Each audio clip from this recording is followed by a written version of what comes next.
ඔයාගේ dining table එකට golden පෝතෝස් lamp එකක්. මේ වගේ ලස්සනට හැදුණු වැල් කෑලි 10ක් විතර ගන්න.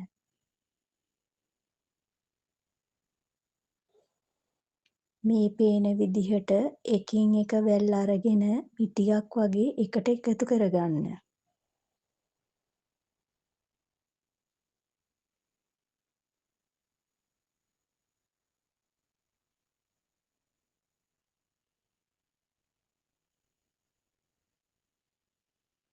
දැන් ඒ වැල් ටික පිළිවෙලකට හිටින විදිහට හදාගන්න.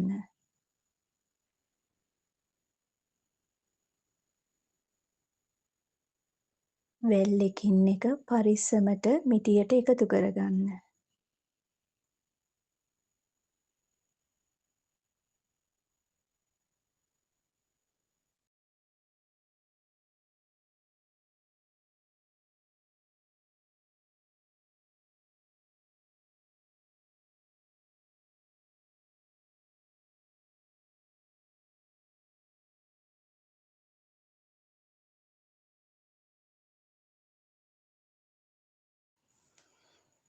දැන් මේ මිටිය අනිත් පැත්ත හරවලා රබර් බෑන්ඩ් එකක් දාගන්න.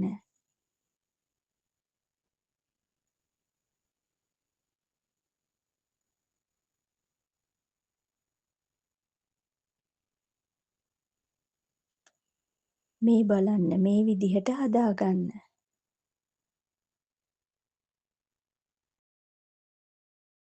දැන් අපි පොට් එක හදාගමු.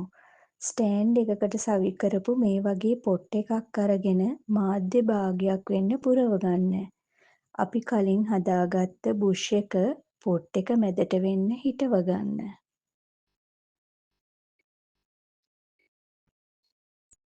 මේ වගේ පොඩි පැල ටිකක් අරගෙන පොට් එකේ හිස් තැන් පිරෙන විදිහට හිටවගන්න.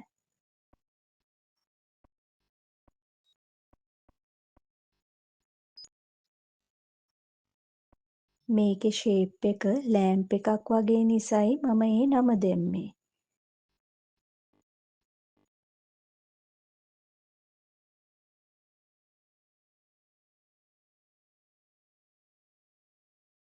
මේ විදිහට තව තව පැල එකතු කරගන්න.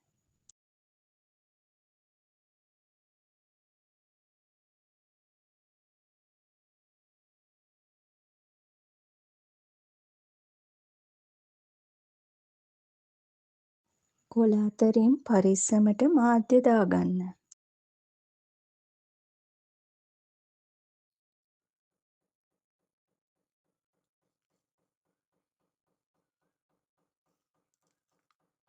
මේ තියෙන්නේ මං හදපු ගෝල්ඩන් පෝතෝස් ලෑම්ප් එක.